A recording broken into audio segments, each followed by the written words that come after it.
नमस्कार, Byju's exam prep IAS Hindi में आपका स्वागत है। प्रस्तुत है दैनिक समाचार विश्लेषण। सत्र को प्रारंभ करने से पूर्व एक महत्वपूर्ण उद्घोषणा। बायजूस एग्जाम प्रेप आईएएस के द्वारा संघ लोक सेवा आयोग की प्रारंभिक परीक्षा 2022 यानी प्रीलिम्स 2022 जो जून में होने जा रही है को ध्यान में रखते हुए एक क्रैश कोर्स 27 अप्रैल से ही प्रारंभ किया गया है। इस क्रैश कोर्स से संबंधित कक्षाएं आप कल सुबह यानी 12 मई को भी देख सकते हैं। सुबह 10 बजे से 12 बजे तक लाइव। इसके माध्यम से आप प्रीलिम्स 2022 के लिए महत्वपूर्ण सरकारी योजनाओं से संबंधित पिछले एक साल के करंट अफेयर्स के साथ साथ 2020-21 के महत्वपूर्ण विषयों को भी रिवाइज कर पाने में सक्षम होंगे। यदि आप इसका लाभ उठाना चाहते हैं तो आज ही हमारे YouTube चैनल को सब्सक्राइब करें तथा डिस्क्रिप्शन बॉक्स में दिए गए लिंक पर क्लिक करके कल की कक्षा का रिमाइंडर भी सेट करें। सत्र के विषय आपके समक्ष हैं। आज के सत्र में हम चर्चा करेंगे तरलता पर कार्यवाही से मुद्रास्फीति नियंत्रण, न्यूज प्रकाशक व मध्यवर्ती प्लेटफॉर्म संबंध, पक्षियों पर वैश्विक अध्ययन की गंभीर चेतावनी, श्रीलंका आर्थिक संकट व महिंदा राजपक्षे द्वारा इस्तीफा तथा जगजीत सिंह वाद व पीड़ितों को अधिकार पर। सत्र के अंत में हम मुख्य परीक्षा अभ्यास प्रश्न की चर्चा करेंगे जिससे संबंधित उत्तर संरचना भी हम आपको देंगे। तो चलिए शुरू करते हैं। सबसे पहला आलेख आपके समक्ष है। इसे पेज नंबर 6 से लिया गया है और इसका संबंध जीएस पेपर 3 में अर्थव्यवस्था से है। इसमें हम मुख्य रूप से बात करने जा रहे हैं तरलता पर कार्यवाही से मुद्रास्फीति नियंत्रण पर। हाल ही में भारत में मुद्रास्फीति को लेकर उच्च दर को देखा गया है जिसकी पुष्टि अनेक आंकड़ों से होती है, जैसे कि भारत में उपभोक्ता मूल्य सूचकांक आधारित मुद्रास्फीति मार्च 2022 में लगभग 6.95 तक पहुंच गई है। अप्रैल में इसके और भी बढ़ने की आशंका है। इसी प्रकार से उपभोक्ता मूल्य सूचकांक आधारित मुद्रास्फीति भी अप्रैल 2020 की शुरुआत में 7.61 के शिखर के स्तर पर पहुंच गई है। इसका अप्रैल 2020 से ही 6% से अधिक के स्तर पर देखा जा रहा है। दिसंबर 2020 के बाद इसमें कुछ कमी देखी गई थी, लेकिन जनवरी 2022 से इसमें लगातार वृद्धि देखी जा रही है। थोक मुद्रास्फीति भी अप्रैल 2021 से दोहरे अंकों में देखी गई है, जो भारत के लिए चिंता का विषय है। भारत के समान संयुक्त राज्य अमेरिका में भी उच्च मुद्रास्फीति की दर को देखा जा रहा है, जहां पर उपभोक्ता मूल्य मुद्रास्फीति मार्च 2022 में लगभग 8.56% के स्तर पर देखी गई है। उच्च मुद्रास्फीति के स्तर को देखते हुए ही आरबीआई यानी भारतीय रिजर्व बैंक के द्वारा हाल ही में रेपो रेट को 40 आधार अंकों और नकद आरक्षित अनुपात को 50 आधार अंकों तक बढ़ाने की हालिया कार्यवाही को किया गया है। हालांकि इसको लेकर अनेक वाद विवाद पैदा हो गए हैं। अनेक विशेषज्ञों का ये मानना है कि कोरोना के पश्चात अर्थव्यवस्था को गति दिए जाने की दिशा में आरबीआई के द्वारा बाजार में तरलता को बनाए रखने के लिए रेपो रेट आदि को कम किए जाने की आवश्यकता है, किंतु इसमें वृद्धि से अर्थव्यवस्था की समवृद्धि दर पर नकारात्मक प्रभाव देखा जा सकता है। किंतु हमें इस पूरे वाद विवाद में मुद्रास्फीति के वैश्विक स्तर को भी ध्यान में रखना होगा, जिसका प्रभाव अंततः अर्थव्यवस्था पर ही पड़ता है। अर्थव्यवस्था में जब मुद्रास्फीति नियंत्रण की बात की जाती है तो मुख्य रूप से आरबीआई के द्वारा इसके अंतर्गत रेपो रेट आदि को बढ़ाकर कार्य किया जाता है। हालांकि कई बार ये कार्य वैश्विक उदाहरणों को ध्यान में रखकर भी किया जाता है। इसके संदर्भ में हमें कुछ पूर्व के उदाहरणों को भी ध्यान में रखना होगा, जैसे कि 2008-9 के वैश्विक आर्थिक संकट में विकसित देशों के केंद्रीय बैंकों के द्वारा, विशेष रूप से अमेरिकी फेडरल रिजर्व के द्वारा जब संपत्ति की कीमतों की तेज वृद्धि को नजरअंदाज किया गया, तब वैश्विक संकट और गहराता देखा गया था। वर्तमान में हमें भारत के संदर्भ में भी इसे समझे जाने की आवश्यकता है, जैसे कि कोविड-19 के आगमन के पश्चात दुनिया भर के नीति निर्माताओं के द्वारा मांग को पुनः जीवित करने के लिए सरकारी खर्च को बढ़ाकर कार्य किया गया, जो एक प्रमुख अर्थशास्त्री कीन्स के मॉडल पर ही आधारित है। किंतु भारत में हमें इसके संदर्भ में यह भी ध्यान रखना होगा कि भारत में मुद्रास्फीति को बढ़ावा दिए जाने के लिए केवल मांग आधारित कारक ही कार्य नहीं करता है, अपितु भारत में वस्तुओं और सेवाओं की आपूर्ति के संदर्भ में अनेक प्रकार की आपूर्तिगत बाधाएं भी हैं, जिससे मुद्रास्फीति में वृद्धि देखी जाती है। विशेष रूप से लॉकडाउन के समय में वस्तुओं और सेवाओं के आवागमन में बाधा उत्पन्न हुई। इसके चलते मुद्रास्फीति देखी गई है, जिसको ध्यान में रखे जाने की आवश्यकता है। हमें यह भी समझना होगा कि वर्तमान परिस्थितियों में कोविड-19 के पश्चात जिस प्रकार से सरकारों के द्वारा खर्च आदि को बढ़ाकर मुद्रा की मात्रा यानी तरलता में वृद्धि की गई है, वह भी मुद्रास्फीति को बढ़ावा देने में एक महत्वपूर्ण कारक माना जा रहा है। कोविड-19 के पश्चात से ही भारत में मौद्रिक नीति का ध्यान ब्याज दरों को कम करने और विभिन्न चैनलों के माध्यम से तरलता की उपलब्धता को बढ़ाने पर रहा है, जिसका प्रभाव किसी न किसी रूप में मुद्रास्फीति पर देखा जा रहा है। अमेरिका में भी हम इसके संदर्भ में कुछ उदाहरणों को देख सकते हैं, जैसे कि 1 जनवरी 2020 को अमेरिकी फेडरल रिजर्व की कुल संपत्ति लगभग 4.17 ट्रिलियन डॉलर थी, जो अप्रैल 2020 तक बढ़कर लगभग 8.96 ट्रिलियन डॉलर तक पहुंच गई है। परिसंपत्तियों में व्यापक विस्तार कम ब्याज दरों के चलते ही देखा गया है, जिसके अंतर्गत फेडरल रिजर्व के द्वारा तरलता सहायता अर्थव्यवस्था को गति प्रदान करने के लिए दी गई है, जिसको भारत में भी उदाहरण के रूप में देखा जा सकता है। जब इस प्रकार की बढ़ती तरलता की नीति को अपनाया गया और इसके परिणाम स्वरूप अमेरिका आदि देशों में भी बढ़ती तरलता के चलते मुद्रास्फीति में वृद्धि को देखा गया, तो अब जाकर फेडरल रिजर्व कार्रवाई करने पर मजबूर हुआ है। जैसे कि वर्तमान में फेडरल रिजर्व अपनी बैलेंस शीट को प्रति माह 95 बिलियन डॉलर कम करने की योजना बना रहा है। साथ ही कुछ दिन पहले पॉलिसी रेट में भी 50 बेसिस पॉइंट की बढ़ोतरी को किया गया है। भारत में भी कुछ इसी प्रकार की स्थिति देखी गई, जिसके चलते मौद्रिक नीति में बदलाव हुआ है, जिसके अंतर्गत मुद्रास्फीति को नियंत्रण में रखने का प्रयास किया गया है, किंतु साथ ही समृद्धि का भी समर्थन करते हुए मुद्रास्फीति और समृद्धि दोनों के ही मध्य एक संतुलन बनाए रखने का प्रयास किया जा रहा है। वर्तमान में यह भी देखा जा रहा है कि रूस यूक्रेन युद्ध के चलते कच्चे तेल और खाद्य तेल की कीमतों में जो वृद्धि हुई है, वह दैनिक उपयोग की वस्तुओं के दामों को बढ़ाने का एक महत्वपूर्ण कारक देखा जा रहा है। किंतु विशेषज्ञों का मानना है कि हमें इसके संदर्भ में केवल एक ही कारक को ध्यान में रखकर कार्य नहीं करना है, अपितु दूसरे कारकों को भी ध्यान में रखना है। जैसे कि भारत में आपूर्ति व्यवधानों को विशेष रूप से ध्यान में रखकर कार्य करना होगा। वर्तमान परिस्थितियों में एक सुझाव यह भी है कि यदि कच्चे तेल की कीमतों में होने वाली वृद्धि का कुछ हिस्सा सरकार के द्वारा अवशोषित किया जाता है, तो इससे कच्चे तेल की कीमतों में कमी आ सकती है। पेट्रोलियम उत्पादों पर शुल्क कम करने से आबादी के एक हिस्से को इसका अत्यधिक बोझ नहीं उठाना होगा।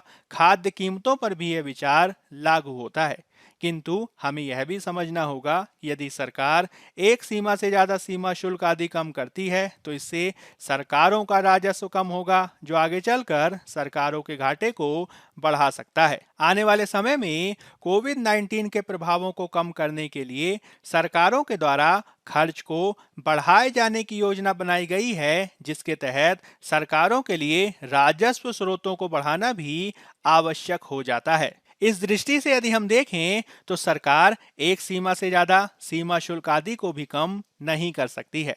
इस प्रकार अनेक विशेषज्ञ आरबीआई के द्वारा रेपो रेट आदि की दरों में की गई वृद्धि को सही ही मानते हैं, क्योंकि उनका मानना है कि सरकार के समक्ष के संदर्भ में विकल्प कम उपलब्ध हैं।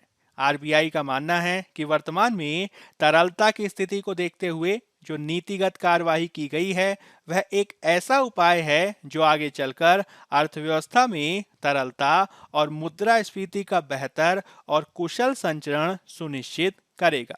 इस प्रकार भारत में मुद्रास्फीति को केवल कच्चे माल की कीमतों में वृद्धि से होने वाली महंगाई यानी लागत पुश मुद्रास्फीति के रूप में ही देखे जाने की आवश्यकता नहीं है। जब बात की जाती है लागत पुश मुद्रास्फीति की तो यह तब होती है जब मजदूरी और कच्चे माल की लागत में वृद्धि के कारण समग्र कीमतों में वृद्धि यानी महंगाई देखी जाती है। लागत पुश मुद्रास्फीति तब भी हो सकती है जब उत्पादन की उच्च लागत अर्थव्यवस्था में कुल आपूर्ति यानी कुल उत्पादन की मात्रा को कम कर देती है। क्योंकि इसमें माल की मांग में कोई बदलाव नहीं आता है, इसलिए उत्पादन से कीमतों में वृद्धि अंततः लागत पुश मुद्रास्फीति को जन्म देती है, जिसका भार अंततः उपभोक्ताओं पर ही देखा जाता है। किंतु भारत में वर्तमान में तरलता की प्रचुरता भी एक महत्वपूर्ण कारक रहा है जो मुद्रास्फीति को बढ़ावा दे रहा है। इसकी पुष्टि इस बात से भी होती है कि भारत में अप्रैल के महीने में लगभग 8.5 लाख करोड़ मुद्रा की स्थिति देखी गई है, जो मुद्रास्फीति को जन्म देने के लिए एक महत्वपूर्ण कारक है। आरबीआई के द्वारा इसी तरलता से जनित नकारात्मक परिणामों को कम करने के लिए ही रेपो रेट आदि में वृद्धि की गई है, जिसे समझे जाने की आवश्यकता है। हालांकि आगे सरकार से भी ये उम्मीद की जानी चाहिए कि वह आपूर्ति व्यवधानों को कम करने के लिए प्रयास करेगी, जिससे आरबीआई और सरकार दोनों ही मिलकर मुद्रास्फीति पर नियंत्रण कर पाने में महत्वपूर्ण रूप से सक्षम होंगे। अब हम बात कर लेते हैं पेज नंबर 8 में दिए गए एक अन्य आलेख की, जिसका संबंध जीएस पेपर 2 में पॉलिटी और जीएस पेपर 3 में विज्ञान और प्रौद्योगिकी से है। इसमें हम बात करेंगे न्यूज प्रकाशक और मध्यवर्ती प्लेटफॉर्म संबंध पर। हाल ही में कनाडा सरकार के द्वारा एक विधेयक पेश किया गया है जो गूगल और फेसबुक जैसे इंटरनेट प्लेटफॉर्म्स को समाचार प्रकाशकों की सामग्री के उपयोग के संदर्भ में भुगतान करने का प्रयास करता है। इस बिल का तर्क और मंशा वैसी ही है जैसा पिछले साल ऑस्ट्रेलिया ने लागू किया था। कनाडा सरकार के द्वारा किया जाने वाला यह कार्य दुनिया भर की सरकारों के लिए एक रुचि का विषय है, क्योंकि कई देश ऐसे कानून पर विचार कर रहे हैं। साथ ही बड़े मीडिया उद्योगों के द्वारा भी इसके संदर्भ में लगातार मांग की जा रही है। मूल रूप से यह बिल समाचार मध्यस्थों जैसे कि गूगल आदि को विनियमित करने का प्रयास करता है, जिसके माध्यम से समाचार बाजार में निष्पक्षता बढ़ाने और इसकी स्थिरता में योगदान करने की बात कही गई है। इसके माध्यम से एक ऐसा ढांचा बनाने की बात की गई है ताकि डिजिटल प्लेटफॉर्म्स और समाचार आउटलेट के मध्य निष्पक्ष व्यापार संबंध स्थापित किए जा सकें। साथ ही समाचार पारिस्थितिकी तंत्र में स्थिरता बनाए रखते हुए प्रेस स्वतंत्रता को बनाकर रखा जा सके और समाचार परिदृश्य के भीतर भी विविधता का समर्थन किया जा सके। हाल के वर्षों में यह देखा गया है कि गूगल और फेसबुक जैसे प्लेटफॉर्म्स के द्वारा न्यूज के क्षेत्र में एक प्रकार का एकाधिकार स्थापित कर लिया है, जिसका प्रभाव विभिन्न मीडिया आउटलेट्स पर पड़ता है। इसी एकाधिकार को कम करने के लिए ही इस प्रकार के बिल को प्रस्तुत किया गया है। उल्लेखनीय है कि इससे पहले ऑस्ट्रेलिया ने भी इसी प्रकार की कार्रवाई की थी, जिसके चलते गूगल जैसे प्लेटफॉर्म्स को प्रकाशकों को भुगतान करने के लिए बाध्य किया गया था। इस प्रकार के बिल को समर्थन देने के लिए विभिन्न सरकारी आंकड़ों का भी प्रयोग किया गया है, जैसे कि कनाडा की सरकार का ये कहना है कि कनाडा में 450 से अधिक समाचार आउटलेट 2008 से बंद हो गए हैं और इसी अवधि में कनाडा की पत्रकारिता में भी कम से कम 1/3 नौकरियां समाप्त हुई हैं। मूल रूप से प्रिंट मीडिया आदि में वर्गीकृत विज्ञापन और प्रिंट सदस्यता मुख्य राजस्व के स्रोत होते हैं, किंतु जिस तरीके से गूगल आदि प्लेटफॉर्म्स का वर्चस्व बढ़ा है, उन्होंने इस पूरे न्यूज आउटलेट के क्षेत्र में ही अपने वर्चस्व को काफी बढ़ा दिया है। अपने वर्चस्व के चलते ज्यादातर विज्ञापन भी उन्हीं के द्वारा प्राप्त कर लिए जाते हैं, जिसका प्रभाव अंततः मीडिया उद्योग पर ही पड़ता है। जैसे कि आंकड़े बताते हैं कि कनाडा में सभी ऑनलाइन विज्ञापन राजस्व में गूगल और फेसबुक का संयुक्त रूप से 80% हिस्सा है और इससे सालाना लगभग 9.7 बिलियन डॉलर की कमाई होती है।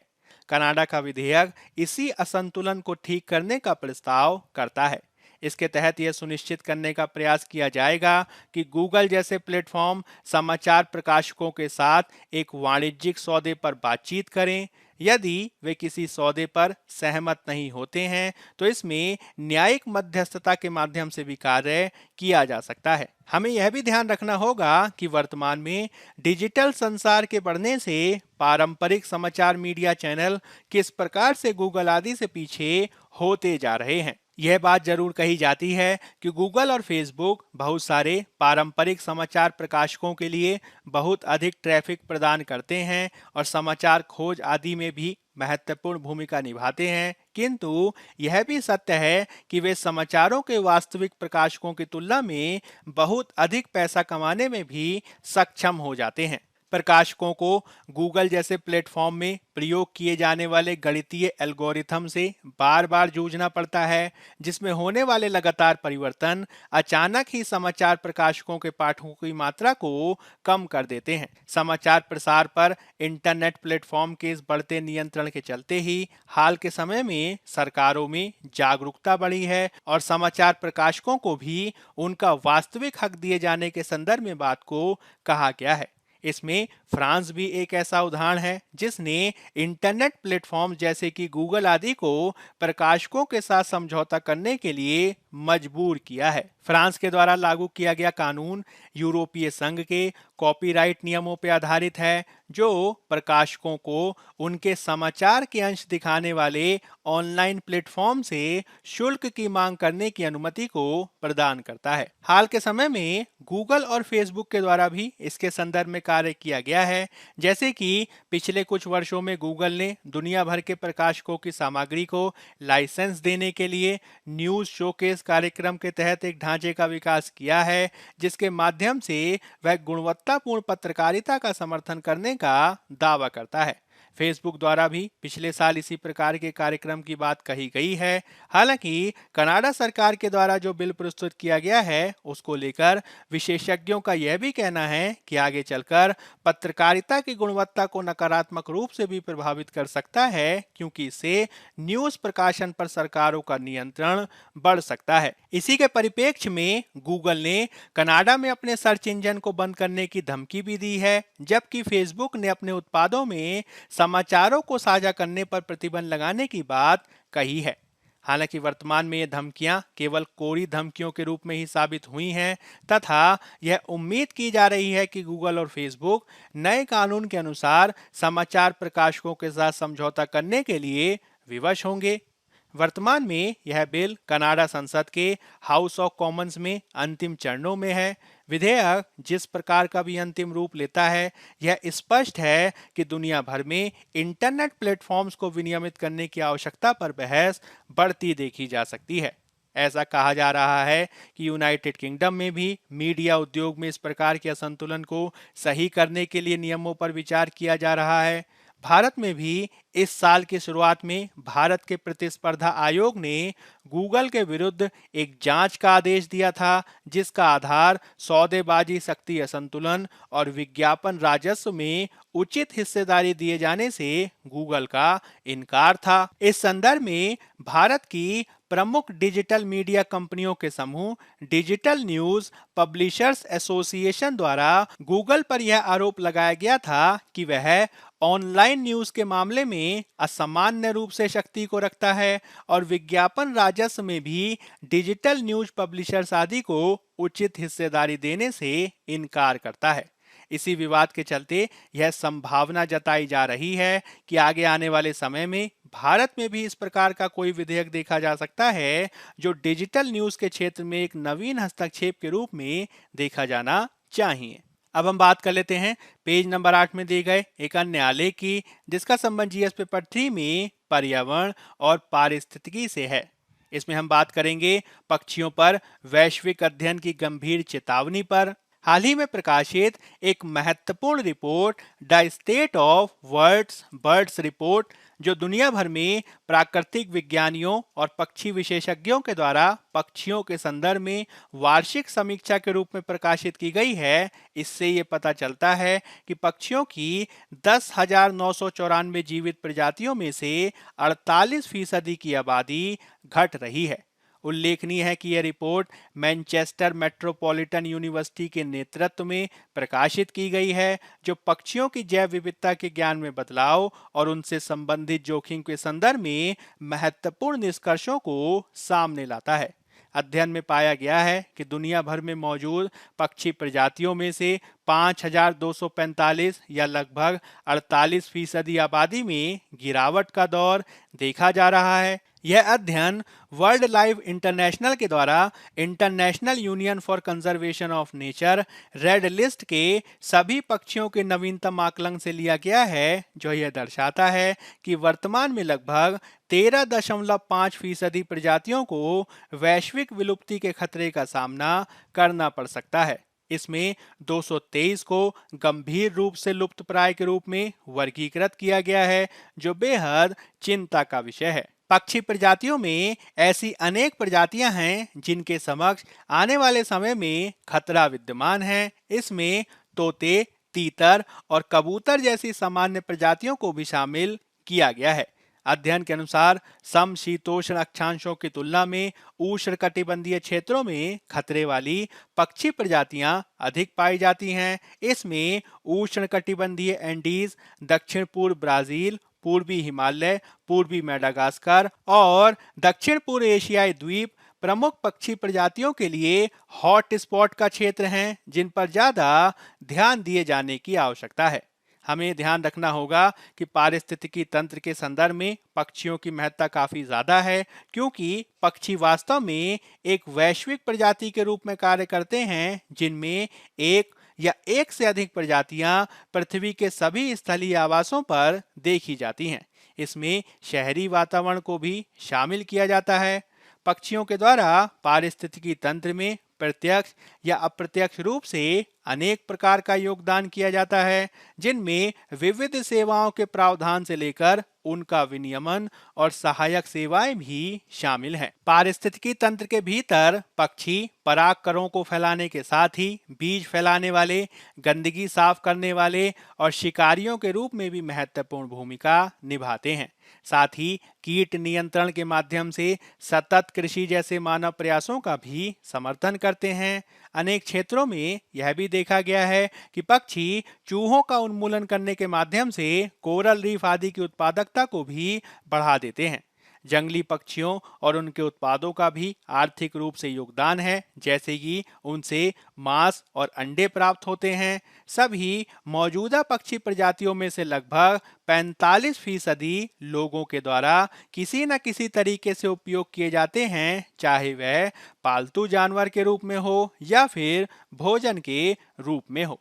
अध्ययन से यह भी पता चलता है कि पक्षियों की सांस्कृतिक भूमिका अन्य किसी प्रजाति की तुलना में काफी अधिक है, जैसे कि बर्ड वॉचिंग यानी पक्षियों आदि को देखना और निहारना एक वैश्विक शौक है, जिसका अभ्यास लाखों लोग करते हैं। इसके अलावा अपने बाग आदि में पक्षियों को खिलाना यानी गार्डन बर्ड फीडिंग भी वैश्विक रूप से काफी लोकप्रिय है, जिसका वैश्विक मूल्य 5 से 6 बिलियन डॉलर है और ये सालाना 4% की दर से बढ़ता देखा जा सकता है। हालांकि इतने योगदान के बावजूद पक्षियों की जैव विविधता को नुकसान देखा जा रहा है, जिसके अनेक कारक हैं। जब पक्षी प्रजातियों की जैव विविधता नुकसान में योगदान देने वाले कारकों की बात की जाती है, तो मूल रूप से इसमें 8 कारकों को सूचीबद्ध किया गया है, जिसमें भूमि कवर और भूमि उपयोग परिवर्तन सबसे ऊपर है। हाल के वर्षों में जिस प्रकार से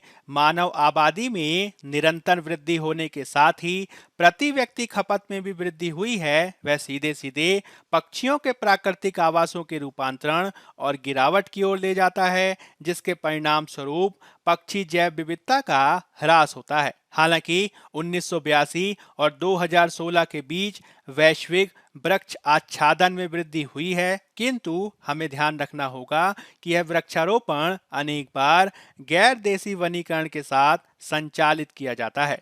इसमें ऐसी फसलें उगाई जाती हैं जिसमें पक्षियों आदि के निवास के लिए कोई स्थान नहीं होता है।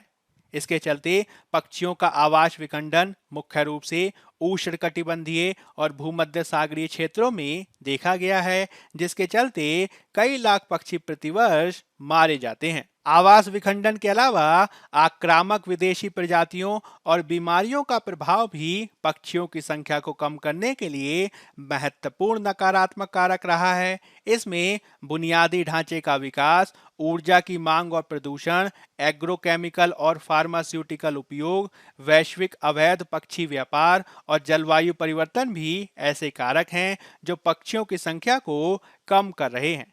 हालांकि इसके बावजूद हम इस जैव विविधता के नुकसान को कम कर सकते हैं।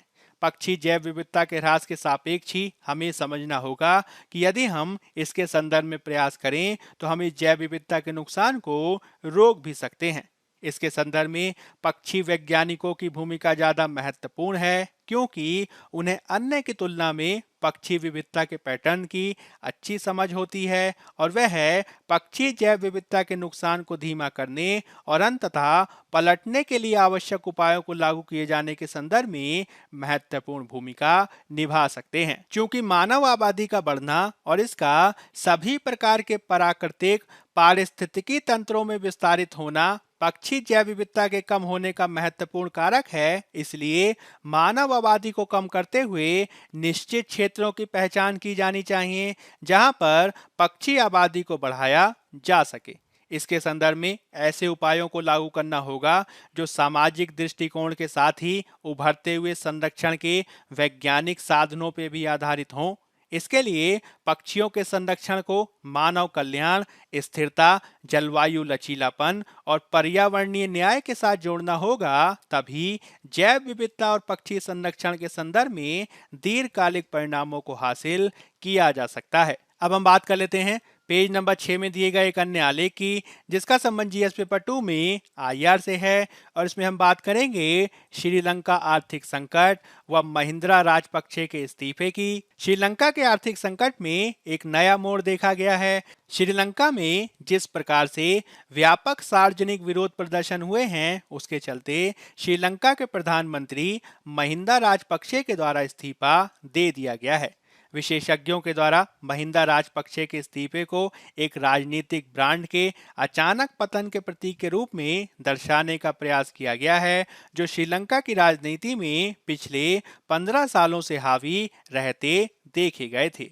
महिंदा राजपक्षे को श्रीलंका के बहुसंख्यक सिन्हाला समुदाय के द्वारा तमिल आतंकी संगठन लिट्टे को हराने वाले एक राष्ट्रीय नायक के रूप में देखा जाता था और सम्मानित किया जाता था। हालांकि परिस्थितियां इस प्रकार से बदली हैं कि स्वयं महिंदा राजपक्षे ने भी यह नहीं सोचा होगा कि उनके व्यापक समर्थन को आर्थिक संकट के प्रदर्शनकारियों के द्वारा प्रतिस्थापित कर दिया जाएगा और उनका इतना अधिक पुरजोर विरोध किया जाएगा कि उन्हें अपने आधिकारिक निवास टेम्पल ट्री को ही छोड़ना पड़ेगा। वर्तमान में हजारों प्रदर्शनकारी राष्ट्रपति गोटबाया राजपक्षे सहित विभिन्न पदों पर काबिज सभी राजपक्षे भाइयों के इस्तीफे की मांग कर रहे हैं, क्योंकि श्रीलंका में आर्थिक संकट गहराता जा रहा है, जो भोजन और ईंधन की भारी कमी के साथ साथ उन्हें खरीदने के साधनों को भी सीमित करते हुए देखा गया है।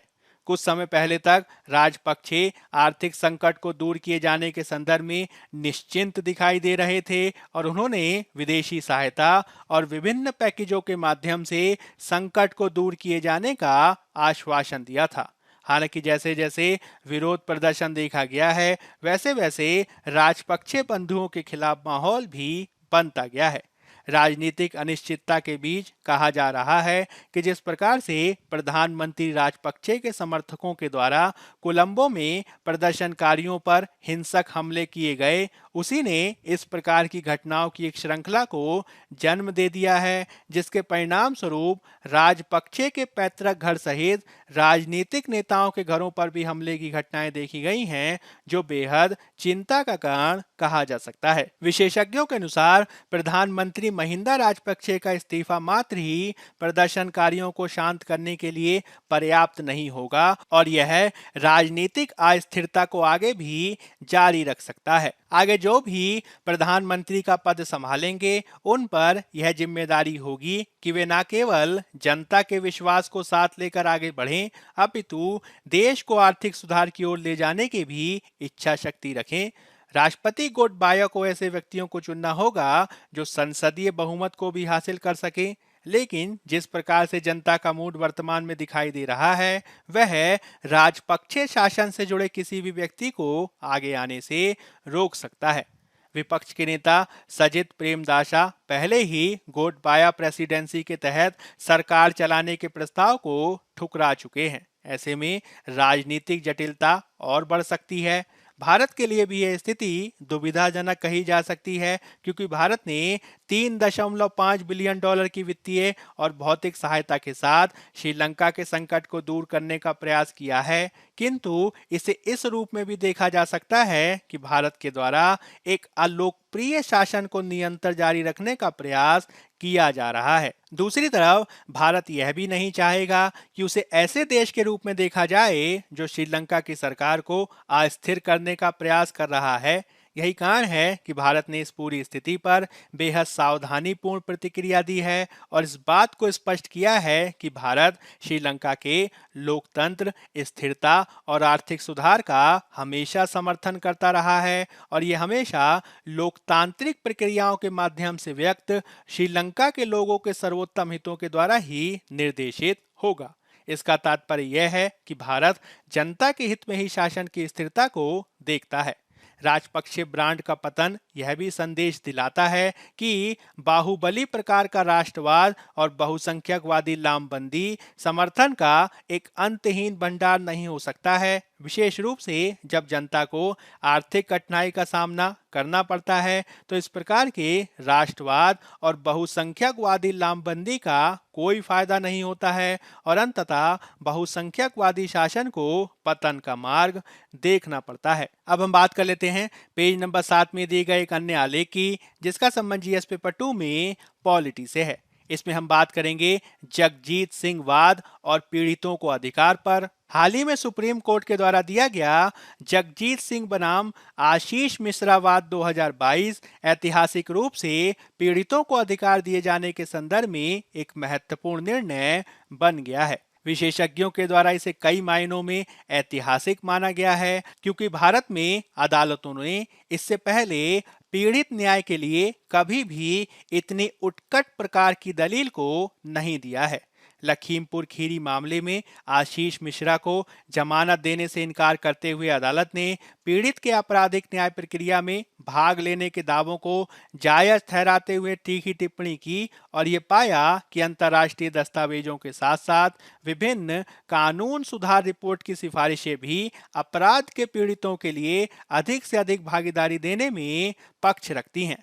पीड़ितों पर इसका प्रभाव दूरगामी रूप में देखा जा सकता है, क्योंकि हमारी पारंपरिक आपराधिक न्याय प्रणाली पीड़ित की उपस्थिति पर ज्यादा बल नहीं देती है। इस पूरे मामले में न्यायालय का यह मानना रहा कि अपराध के पीड़ित को सुनवाई शुरू होने पर इंतजार करने के लिए नहीं कहा जा सकता है और उसे कार्रवाई में भी भाग लेने का अधिकार है। इसके अंतर्गत पीड़ित को अपराध होने के बाद हर कदम पर सुनवाई का कानूनी रूप से अधिकार है। विशेषज्ञों का मानना है कि अदालत की टिप्पणियां आपराधिक प्रक्रिया के कई महत्वपूर्ण पहलुओं को प्रभावित कर सकती हैं, जैसे कि आपराधिक प्रक्रिया संहिता यानी सीआरपीसी के अंतर्गत पीड़ित की जो परिभाषा दी गई है, उसके अनुसार आरोपी पर अपराध का आरोप लगाने के बाद ही पीड़ित की पहचान की जाती है। हालांकि सुप्रीम कोर्ट का आशीष मिश्रा वाद पीड़ित को अपराध होने के तुरंत बाद पीड़ित के रूप में पहचाने जाने का अधिकार प्रदान करता है। सुप्रीम कोर्ट का निर्णय पीड़ित को कई अन्य प्रकार के वास्तविक प्री ट्रायल अधिकार यानी पूर्व परीक्षण अधिकारों को भी प्रदान करता है, जिसमें प्राथमिकी दर्ज न करने की स्थिति में वरिष्ठ पुलिस अधिकारी से संपर्क करने का अधिकार, केस की प्रगति के बारे में सूचित करने का अधिकार आदि को भी शामिल किया गया है।